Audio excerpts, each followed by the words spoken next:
Now, I know you have monitored progress from Ireland and have gotten to see a lot of pictures. What do you think of the finished product? I'm blown away. And I just don't know what to say because all those guys, all the workmen, everybody has done what a phenomenal operation to get that thing to what it is now. Yeah, it's just mind blowing. It really is. And I'm going to come one day when we can.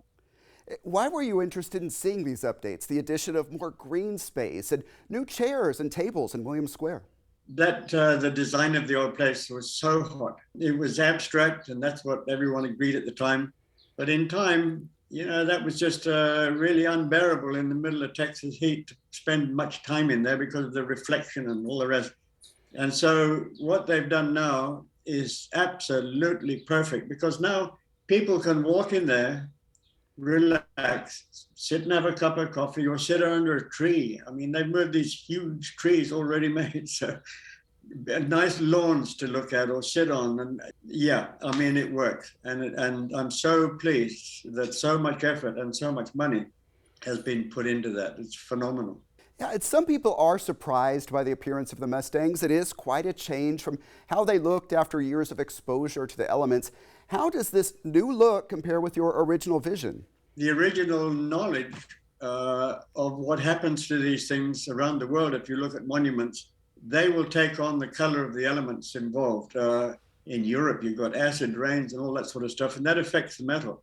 And our horses, I actually, in the beginning, wanted to make them green to start with. They actually look quite interesting that way.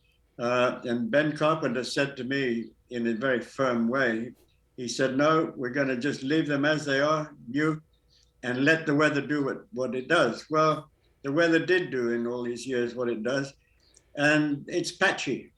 Well, so that's why I said, how about we make the horses look as they did in the beginning new?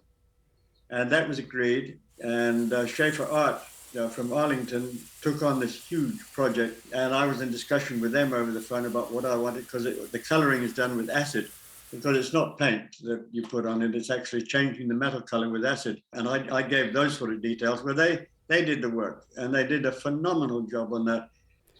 Take us back to the beginning, more than 40 years ago.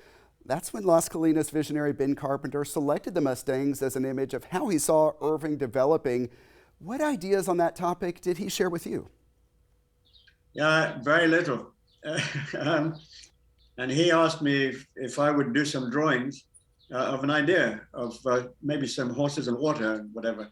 And then we'd talk about it. And so I said, yeah, okay, Ben. So anyway, the day comes when they came, and him and I went into my studio. He said, Rob, I want these in real bronze, and I want these to last forever. That's the words he said. So I said to him, Ben, have you got any idea what that's going to cost? And he looked at me and he said, we'll build it in somehow. Those were his very words. So as we wrap up, what do you think of the response to this sculpture and this plaza over the years? It's gotten a lot of attention. Again, it's just mind-blowing. I've often been there, and I've been in the museum with Mary Higby, or I've just stood there, walk around myself. I'm very happy about the horses, and they still work for me. And I just watch people and things that go on around there, and then the response of people and companies, and it's mind-blowing. It really is. And finally, how much do you appreciate the investment in making sure that these statues, that these horses, the Mustangs of Las Colinas, are around for many decades to come? Oh, I think it's amazing that the city has taken that on as a responsibility. Monuments around the world don't get that sort of treatment. Very often things are put up somewhere. I mean, even things like Trafalgar Square or anywhere. Monuments are put there and that's it, you leave them. And they do need maintenance, and they do need looking after. And I've never really got into that with these horses, except that the people that manage it do it without being asked. And so again, for me, is appreciation by people that, hey, we better look after these a bit. So I think it's great. The whole cohesion of what it's done to people is pretty satisfying, I must say. Robert Glen, from your home in Ireland, thanks so much for joining us today. I always learn a lot by talking with you. Well, Well, thank you very much. It's been great. And let's see what the future does.